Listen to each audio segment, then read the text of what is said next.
Good news, ایک خوشخبری ہے، میں بعد میں عرض کرتا ہوں۔ اس سے پہلے نکاح یعنی شادی ایک کام ہے، بزنس ایک کام ہے، جاب یعنی نوکری ایک کام ہے۔ بتائیے گا، بزنس ہو یا نوکری، اگر کوئی بغیر سیکھے اس کو کرے تو اس کا نتیجہ کیا نکلے گا؟ بزنس میں لاس ہو جائے گا، جاب سے ہاتھ دھونا پڑ جائیں گے۔ جو بندہ ان معاملات کو سیکھ کر جاب یا بزنس کرتا ہے وہ لمبے عرصے تک اس سہولت سے فائدہ اٹھا سکتا ہے۔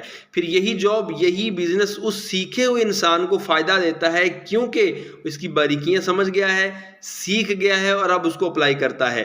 اسی طرح نکاح بھی ایک اہم کام ہے جو کہ ہم سیکھ کر نہیں کرتے۔ جی ہاں، نکاح بھی ایک اہم کام ہے، اس کا بھی سیکھنا ضروری ہے، اس کے معاملات کو سمجھنا ضروری ہے، اس کے